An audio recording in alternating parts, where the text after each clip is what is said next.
বর্ণপরিচয় লেখক ঈশ্বরচন্দ্র বিদ্যাসাগর মশাইয়ের যে ছবি আমরা সচরাচর দেখি তাতে বেশ গম্ভীর, বেশ রাশভারী মনে হয় মানুষটিকে।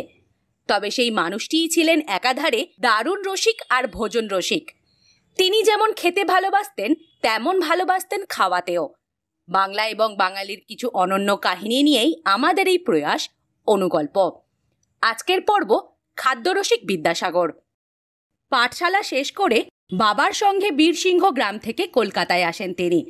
সেই বয়সেই হাতে তুলে নিলেন রান্নার ভার, সাথে বাসন মাজা, মশলা বাটা, বাজার করা। অভাবে সংসারে যেমন জুটত তেমন খাওয়া। মাছ খেতে খুব ভালোবাসতেন তিনি। একবার হরপ্রসাদ শাস্ত্রীর বাড়িতে ব্রাহ্মণ হয়েও কায়স্থ বন্ধুর পাত থেকে মাছের মুড়ো কেড়ে খেয়েছিলেন। তবে তার প্রিয় খাবার ছিল লুচি। ঈশ্বরচন্দ্র বিদ্যাসাগর তখন সংস্কৃত কলেজের ছাত্র। সেই সময় কাব্যশাস্ত্রের অধ্যাপক জয়গোপাল তর্কালঙ্কার মহাশয় সরস্বতী উপলক্ষে একটি শ্লোক লিখতে বললেন। ছাত্র ঈশ্বরচন্দ্র লিখলেন, লুচি কচুরি মতিচুর শোভিতং, জিলিপি সন্দেশ গজা বিরাজিতম, যস্যা প্রসাদেন ফলারমাপ্রুম, সরস্বতী সাজয় তান্নিরস্তরম। যার মানে হলো, লুচি কচুরি মতিচুর জিলিপি সন্দেশ গজা এইসব চমৎকার খাবার যার পুজোয় আমরা খেতে পাই, নিরন্তর জয় হোক সেই দেবী সরস্বতীর। একবার হরপ্রসাদ শাস্ত্রী তার সঙ্গে দেখা করতে গিয়েছিলেন। পথ ছিল 3 দিনের।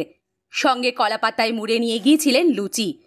সেই বাসি লুচি দেখে বিদ্যাসাগর মশাই রোদে দিয়ে কাঁচা কলাপাতার গন্ধ ঘুচিয়ে বেশ আয়েশ করে খেয়েছিলেন। তিনি এতই ভোজন রসিক ছিলেন যে বন্ধুদের নিয়ে যৌবনে ভোজন সমিতি তৈরি করেছিলেন। সেই সমিতির কাজ ছিল এক একজনের বাড়িতে নেমন্তন্ন আদায় করে আহার করা। বিদ্যাসাগর উঠোনে বালতির উনুনে পাঁঠার মাংস রান্না করতেন। ওই সাহিত্যিক ভাই বঙ্কিমচন্দ্র ও সঞ্জীবচন্দ্রকে বাড়িতে নিমন্তন্ন করে পাঁঠার ঝোল, ভাত, পাঁঠার মেটের অম্বল খাইয়েছিলেন। বঙ্কিমচন্দ্র চট্টোপাধ্যায় স্বীকার করেছিলেন, বিদ্যাসাগর মশাইয়ের হাতের পাঁঠার অম্বল একেবারে ইউনিক।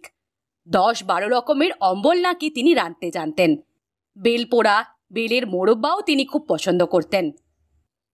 তিনি খেতে ভালোবাসতেন, আর তার চেয়ে অনেক বেশি ভালোবাসতেন খাওয়াতে। তার একটি বিশেষ শখ ছিল একসঙ্গে অনেক রকমের আম নিজের হাতে কেটে অতিথিকে খাওয়ানো। সেই আপ্যায়ন থেকে অবশ্য বাড়ির চাকর বাকরেরাও বঞ্চিত হতো না। খাওয়ানোর সময়ও তার একটা শর্ত ছিল, তিনি নিজের হাতে যা রাঁধবেন তাই খেতে হবে। অন্য কারো রান্না করা পদ তাতে ঢুকবে না।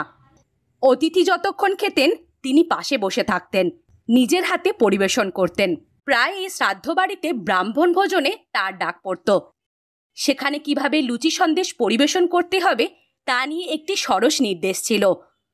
হু হু দেয়ং, হাহা দেয়ং, দেয়ঞ্চ করকম্পনে, শিরসি চালনে দেয়ং, ন দেয়ং ব্যাঘ্র ঝম্পনে।